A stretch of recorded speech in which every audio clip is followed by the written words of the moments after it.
የኢትዮጵያ ካቶሊካዊት ቤተክርስቲያን በዛሬው ዕለት የ2018ን የስቅለት በዓል በስግደትና በጸሎት አክብራ ውላለች።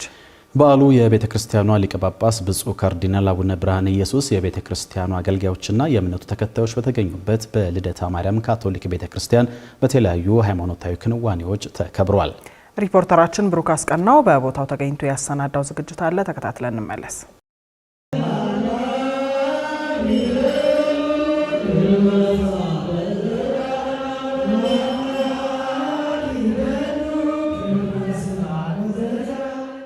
ዛሬ የምናከብረው የጌታችን የመድኃኒታችን ኢየሱስ ክርስቶስ ስቅለት ነው።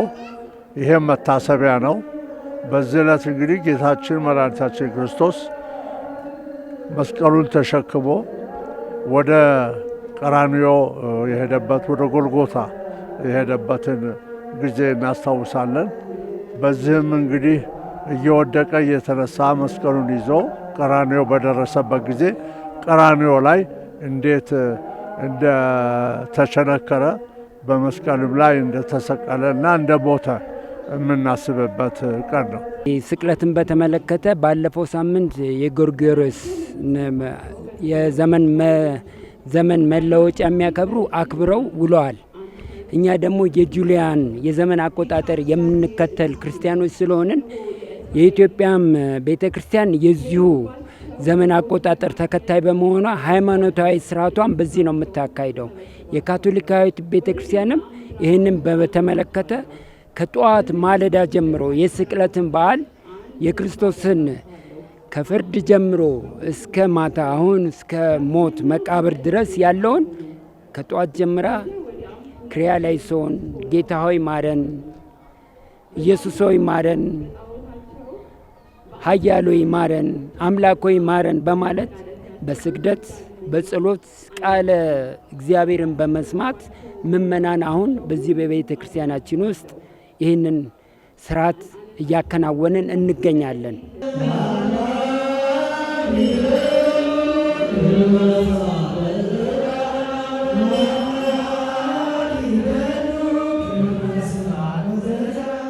እንግዲህ በዚህ ቀን ጌታ እርቀ ሰላሙን ያወረደበት ዕለት ስለሆነ ጌታንም የምናመሰግንበት ነው። እንዲሁም ደግሞ እያንዳንዳችን በኃጢአታችን በማዘን ንስሐም የምንገባበት ዕለት ነው። በንስሐም ስንገባ ጌታ ያስተማረንን እኛም ለማድረግ እንሞክራለን። በተለይ ሁላችንም እርቀ ሰላም ስለሆነ የእርቅ በዓል እንዲሆን የበደልናቸው ካሉ ያሳዘንናቸው ካሉ ይቅርታ በመጠየቅ እግዚአብሔርም ደግሞ በእኛ ላይም ይቅር እንዲለን በማድረግ በተለይ በአሁኑ ጊዜ በመላው ሀገራችን በኢትዮጵያ ግጭት፣ ጦርነት ሁሉ ተወግዶ ሰላም ሰፍኖ ሕዝቡ በእምነቱ ጸንቶ የሚኖርበት ጸጋውን በረከቱን እንዲሰጠን የምንለምንበት ነው። ከክርስቶስ ሞት በኋላ ቅዱስ ጳውሎስ የተናገረውን እስቲ ምዕራፍ አውጥቼ ባነበው ደስ ይለኛል።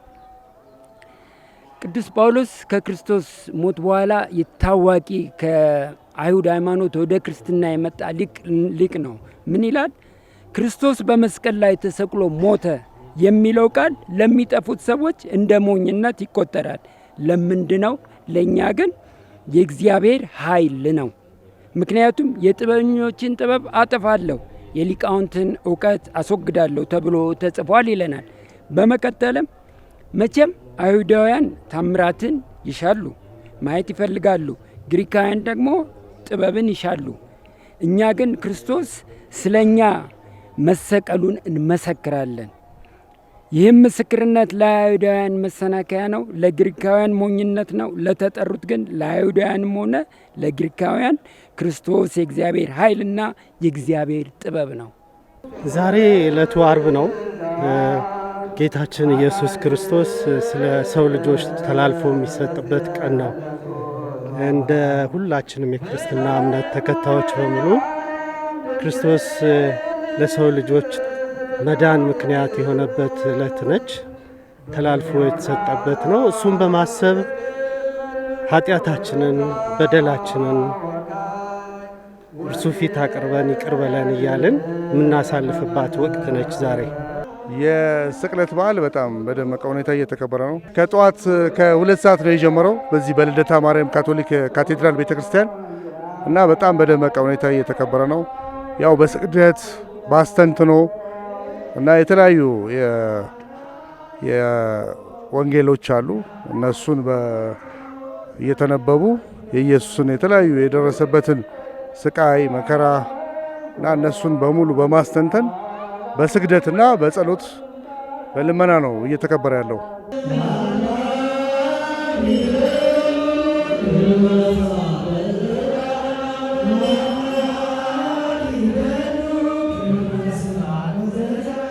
ከሰማይ ወርዶ ሰው የሆነው ክርስቶስ ለዓለም በመስቀል ላይ በመሞቱ ሰላምና ፍቅርን አመጣ። የፍቅር ምልክት ነው መስቀል። የስቃይ ምልክት ነው። ስቃይ ፍቅርን ወለደልን። ያንን ነው የምናከብረው። ለእኛ ምን ይጠቅማል ነው ትልቁ ነገር። ለእኛ ምንድን ነው? ህሊናችንና ልባችንን ክርስቶስን ቃል እንገራበታለን። ሰው መገራት አለበት። ካልተገራ ሰው ልቅ ነው የሚወጣው። ያንን ለማድረግ የክርስቶስ ቃል በመስቀል ላይ እስከ ፍቅር መሞቱን ባሰብን ቁጥር ያ ሁሉ የተደረገው ውለታ ለእኛ መሆኑን እናውቃለን። በዚህ ምክንያት እኛ ሰላም ከሆንን እያንዳንዱ ግለሰብ ክቡር የሆነ ሰው ሰላም ከሆነ ለቤተሰቡ ሰላም ይፈጥራል፣ ለጎረቤቱ ሰላም ይፈጥራል፣ ለሀገራችን ሰላም ይፈጥራል፣ ለዓለም ሰላም ይፈጥራል። ክርስቶስ የሚያስተምረን በፍቅር ኑሩ ነው። መሰረቱ ፍቅር ነው። ፍቅር ደግሞ በህሊናና በልብ ውስጥ የሚገኝ ኃያል የእግዚአብሔር ጸጋ ነው። ያንን ነው ዛሬ ጌታ ሆይ ያንተ ፈቃድ ሆኖ ይህንን እንኑርበት እባክህ እኛ አቅም የለንም እያልን ነው የምንሰግደው የምንጸልየው። በዚህ መንፈስ ነው ስቅለትን የምናከብረው። እሱ እንግዲህ በመስቀሉ ሰላምን ሰርቷልና ይሄንን እውነተኛ ሰላም የሚሰጠው እሱ ስለሆነ ነው። ስለዚህ ለሀገራችን ለኢትዮጵያ ይሄንን እንጸልያለን። በሀገራችን ላይ ያለችው ሀገራችን ኢትዮጵያ በሱ ጸጋና በሱ በረከት እንድትኖር ብትሰራው ልማቱም እድገቱም ሁሉም በሱ ጸጋ እንዲሆን የምንለምንበት ወቅት ነው። እግዚአብሔር አምላክ እንግዲህ ይህንን በዓለ ስቅለቱን አልፈን ደግሞ ነገ ቅዳሜ ስዑር ነው። ከዛም ለብርሃነ ትንሣኤው በሰላም እንዲያደርሰን ሁሉንም ክርስቲያኖች እግዚአብሔር በሰላም እንዲያደርሳቸው እለምናለሁ፣ እማጠናለሁ። Amen.